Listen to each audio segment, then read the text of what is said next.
Hay un momento en el que obedecer deja de ser un acto de fe y se transforma en una forma elegante de no confiar. Porque no toda obediencia nace del Espíritu y no toda desobediencia es rebeldía. Bienvenidos a Tenua, el podcast que busca motivar a todos aquellos que quieren ser fieles a Jesús. Quiero empezar aclarando algo fundamental. El problema no es la obediencia en sí. Jesús fue obediente. Los apóstoles hablaron de obediencia. La Escritura no desprecia tampoco la obediencia. El problema es de dónde obedecemos. Porque se puede obedecer desde la fe o se puede obedecer desde el miedo. Externamente se ven iguales. Interiormente son opuestas.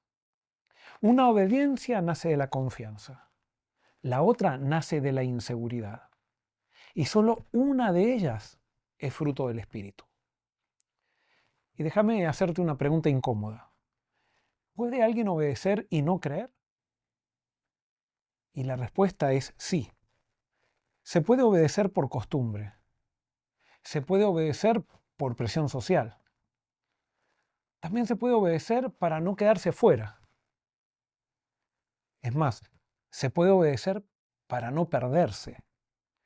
Esa obediencia no nace de la fe. Nace de la necesidad de seguridad.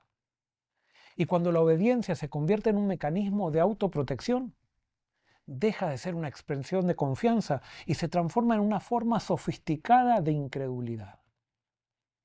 Cuando una persona obedece así, no confía en Dios. Confía en su propio esfuerzo por cumplir aquello que se le pide para no perderse. Y aquí aparece una distinción clave. Hay una obediencia que es confiar y hay una obediencia que es esconderse.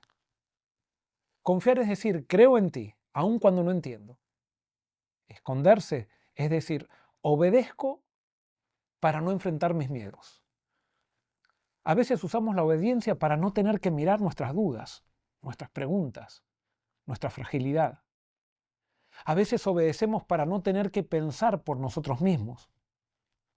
Obedecemos porque tenemos miedo que si no hacemos lo que Dios pide, se ofenderá o nos castigará.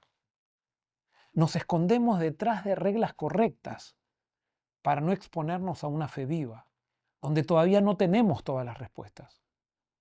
Y así, poco a poco, vamos desviando el objetivo de nuestra obediencia, que en vez de estar centrada en seguir a Jesús, termina aferrándose a una tradición. Y sin darnos cuenta, la obediencia deja de ser fruto y se convierte en refugio. Pero no en un refugio de paz, sino en un refugio de moralidad. Ahí la obediencia ya no honra a Dios, lo reemplaza. Ahora, miremos a Jesús. Jesús nunca manipuló las conciencias. Nunca presionó para retener discípulos. Nunca obligó a nadie a quedarse. Él no utilizó el miedo como instrumento para que las personas lo siguieran o le obedezcan. Él simplemente se rebeló y pretendió que sus seguidores lo siguieran al ver la imagen de su Padre en él. Cuando muchos se fueron, no diluyó el mensaje, no suavizó la verdad, no negoció el reino. Preguntó a sus discípulos cercanos, ¿ustedes también quieren irse? Nunca los amenazó con la destrucción si se iban. Eso es libertad, eso es fe, eso es reino. Jesús prefirió pocos libres antes que muchos obedientes por miedo o por culpa. Porque el reino de Dios no se impone, se revela y solo puede ser recibido por fe. Y aquí tenemos que ser honestos. Hay comunidades religiosas que funcionan bien, son ordenadas, son prolijas, son obedientes, pero están vacías de vida. ¿Por qué? Porque necesitan control constante para sostener la obediencia. Presión, vigilancia espiritual, amenazas veladas y recompensas y castigos. Cuando una comunidad necesita eso para funcionar, ya no está siendo guiada por el Espíritu. Porque donde gobierna el Espíritu no hace falta controlar, La obediencia del reino nace de la revelación, no de la coerción. Y hago un alto para hablarte de pensamientos de cambio. Si este episodio te está desafiando, en el buen sentido, quiero recomendarte algo. La serie Pensamientos de Cambio, y especialmente este libro, El desafío de crecer. Esto nació justamente para este tipo de conversaciones. No es un manual, no es un libro para decirte qué pensar. Es una invitación a replantear la fe, la iglesia y tu relación con Dios desde la libertad del espíritu, y no desde el miedo. Esta serie de libros no busca producir obediencia externa, busca abrir espacio para una fe viva, honesta y transformadora. Y tal vez este sea un buen momento para adquirirla y leerla con el corazón abierto y sin apuro para llegar a conclusiones. Y quiero continuar con la experiencia de Saulo. Saulo de Tarso obedecía, y obedecía mucho. Era disciplinado, era correcto, era celoso de la ley, igual que el joven rico. Pero no vivía por fe. Por eso perseguía, por eso controlaba, por eso llamaba rebeldes a los que vivían en libertad, hasta que se encontró con Cristo. Y cuando Cristo se revela, Saulo deja de obedecer para agradar o lograr algo de Dios y empieza a vivir por fe.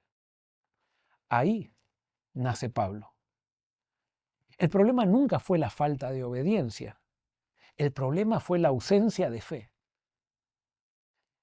Tenemos que entender que el reino tiene un orden claro, y cuando lo invertimos producimos religión vacía y tóxica. No obedecemos para creer, creemos y por eso obedecemos. No obedecemos para ser transformados, somos transformados y por eso obedecemos. Cuando la obediencia precede a la fe, termina reemplazándola.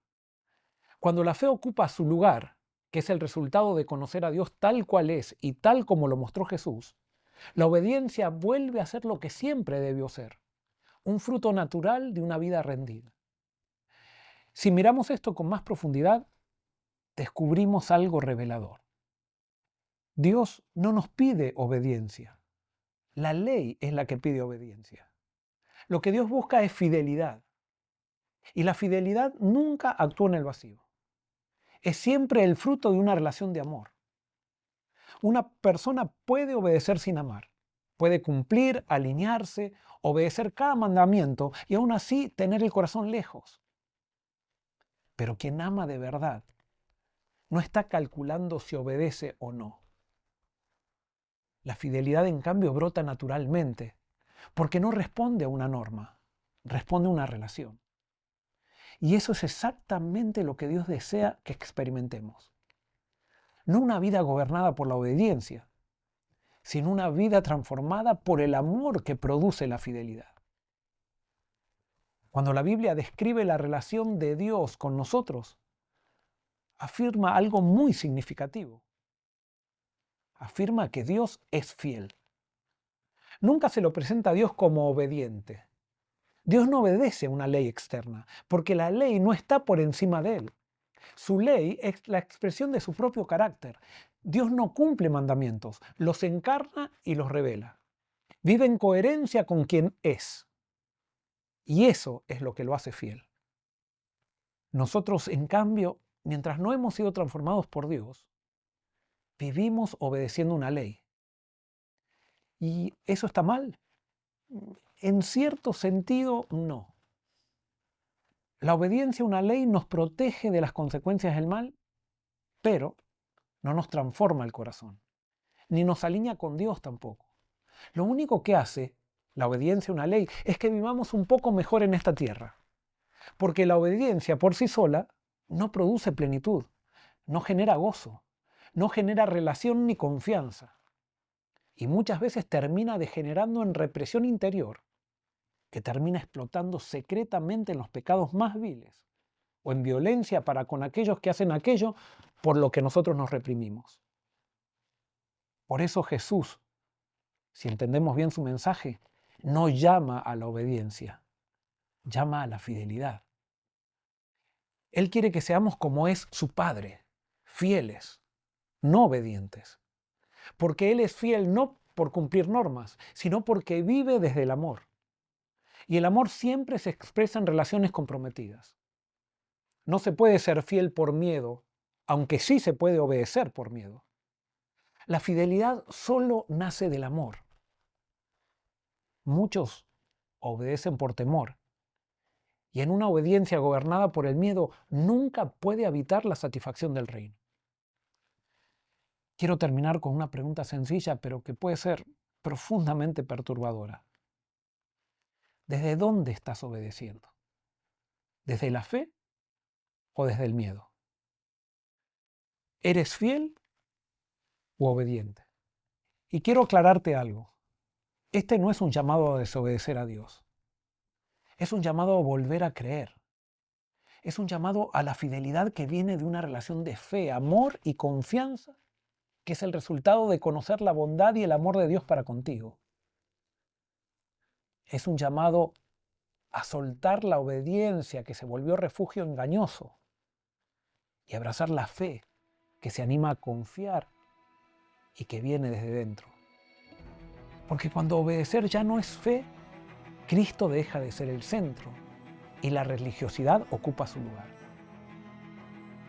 Y quiero decirte, Tenoá no junta a personas correctas, sino que une vidas transformadas que son fieles a una persona en lugar de ser obedientes a una ley. Tenoá no pretende controlar comportamientos, porque Tenoá es vivido por todos aquellos que ya han sido transformados y viven en fidelidad a Jesucristo. Donde está el Espíritu del Señor, allí hay libertad. Y donde hay libertad, la obediencia que antes era una carga, se transforma en fidelidad movida por el amor. Eso es Tenoá. Un movimiento vivo, una fe que confía, donde Cristo es el centro.